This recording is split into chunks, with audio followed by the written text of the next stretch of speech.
31 मार्च 2026 हा फायनान्शियल इयरचा शेवटचा दिवस होता. त्याप्रमाणे काल ओरॅकल कंपनीचे जे कर्मचारी आहेत त्या कर्मचाऱ्यांना सकाळी 6 वाजता एक ईमेल आला. या ईमेलमध्ये लिहिलेलं होतं की आम्ही काही संघटनात्मक बदल करतोय, ऑर्गनायझेशनल चेंजेस करतोय आणि त्यामुळं तुमचे जे कंपनीतलं काम आहे, जो रोल आहे तो आम्ही कट करायचा ठरवलाय. त्यामुळं आज 31 मार्च 2026 हा तुमच्या कामाचा शेवटचा दिवस असेल. असा मेल जवळजवळ 30,000 लोकांना जगभरातल्या आला. असा मेल भारतातल्या 12,000 लोकांना आला आणि त्यांना एकाच दिवसात कामावरून काढलं गेलं. कोणतेही प्रश्न विचारायचे नाहीत, कोणतीही उत्तरं दिली जाणार नाहीत असं स्पष्ट लिहिलेलं होतं. यामध्ये एक साइन दिलेलं होतं.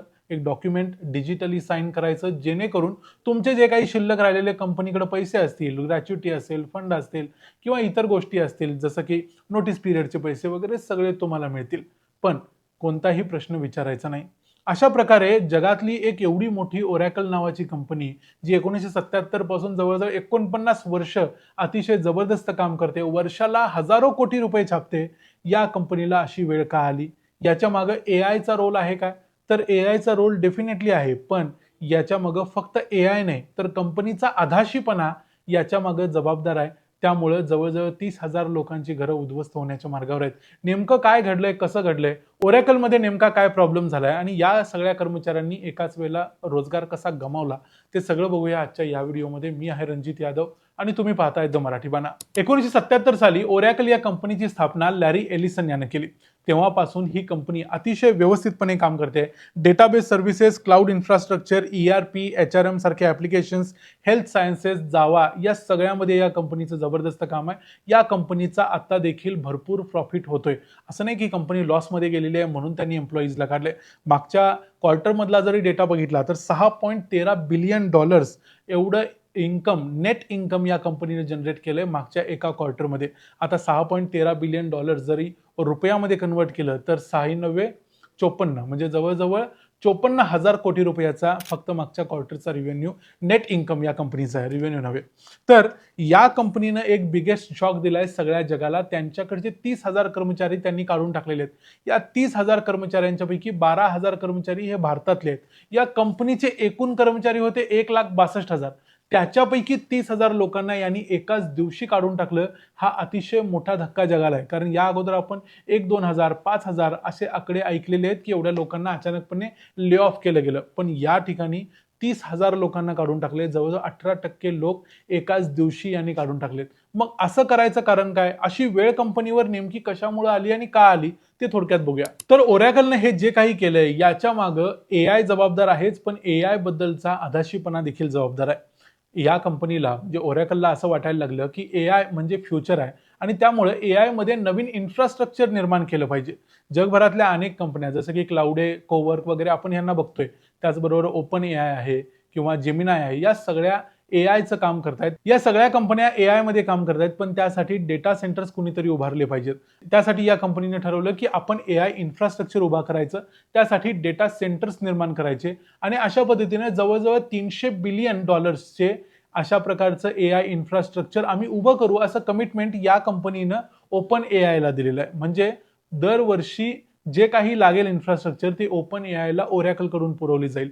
पण त्यासाठी जो खर्च या कंपनीला करावा लागतोय तो प्रचंड मोठा आहे आणि प्रत्यक्षात हे एआय इन्फ्रास्ट्रक्चर निर्माण केल्यानंतर जो पैसा त्यातून जनरेट होतोय, जो रिव्हेन्यू जनरेट होतोय, तो मात्र फार कमी आहे. म्हणजे थोडक्यात असं झालंय की नवीन बिझनेस चालू केलाय, पण त्या बिझनेसमधून फार कमी पैसे मिळतात, म्हणून जुन्या बिझनेसमधून किंवा दुसऱ्याकडून पैसे उचलायचे आणि ते बिझनेसमध्ये घालायचे, असा प्रकार ही सध्या कंपनी करत होती.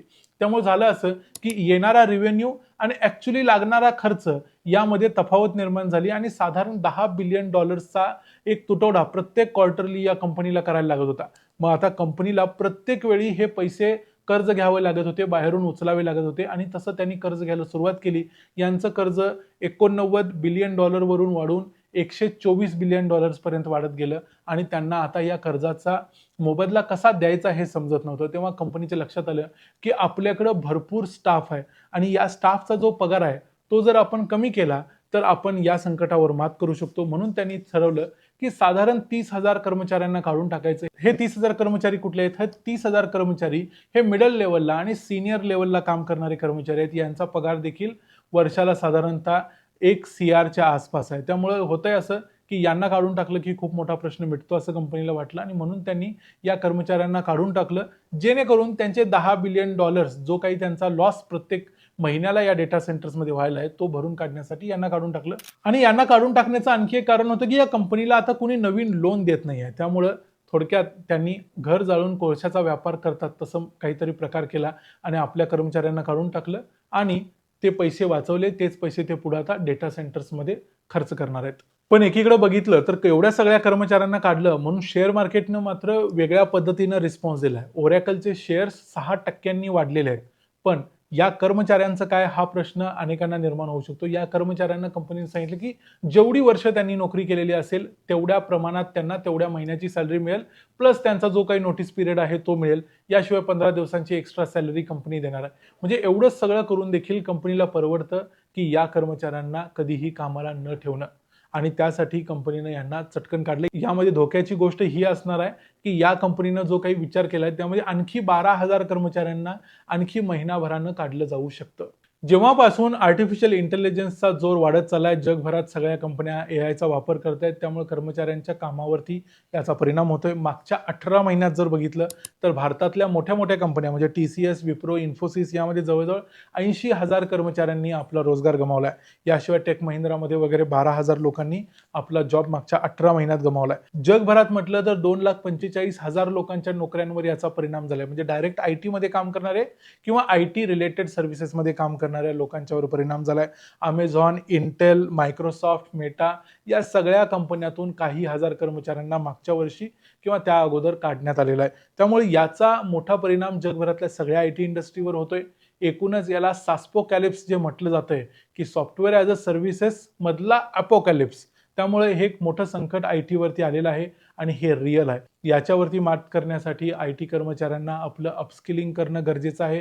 विशेषतः जे सिनियर लेवलला किंवा मिडल लेवलला कर्मचारी काम करतायत, ज्यांचं वय आता 50च्या वरती आहे, अशा लोकांच्यासाठी धोका निर्माण यासाठी झालाय की ते मोठ्या प्रमाणावर ही जी नवीन टेक्नॉलॉजी आहे ती अडॉप्ट करू शकत नाहीयेत आणि त्यामुळं त्यांची जी सॅलरी आहे ती देखील कंपनीला थोडी जास्त वाटत आहे त्यांच्या कामापेक्षा.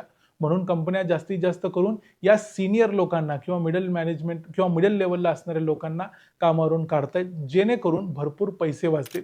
कारण जे नवीन मुलं आहेत, जे नवीन लोक आता याच्यामध्ये आलेले आहेत, ते सहजपणे ही टेक्नॉलॉजी अडॉप्ट करतात आणि त्याच्यामध्ये काम देखील करू शकतात. त्यामुळे अपस्किलिंग करणं हा एकमेव उपाय आता संपूर्ण IT इंडस्ट्री समोर उभा आहे. याच्यावरती भारताला खूप मोठं संकट आहे हे भारतासाठी, कारण भारतामध्ये IT इंडस्ट्रीमध्ये काम करणारे लाखो करोडो तरुण मुलं आहेत, ज्यांच्या आयुष्यावरती ह्या सगळ्या गोष्टींचा परिणाम होणार आहे. याच्यामध्ये काय उपाय होऊ शकतात हे सरकार याच्याबद्दल नक्की विचार करेल, करायलाच पाहिजे. अन्यथा एक मोठं संकट हे आपल्या देशासमोर असणार आहे. या सगळ्या परिस्थितीबद्दलचं तुमचं काय मत आहे ते आम्हाला कमेंट्समध्ये जरूर सांगा. व्हिडिओ आवडला असेल तर व्हिडिओला लाईक करा, चॅनलला सबस्क्राईब करा. पुन्हा भेटू पुढच्या व्हिडिओमध्ये. तोपर्यंत पाहत राहा द मराठी बाणा. जय हिंद, जय महाराष्ट्र.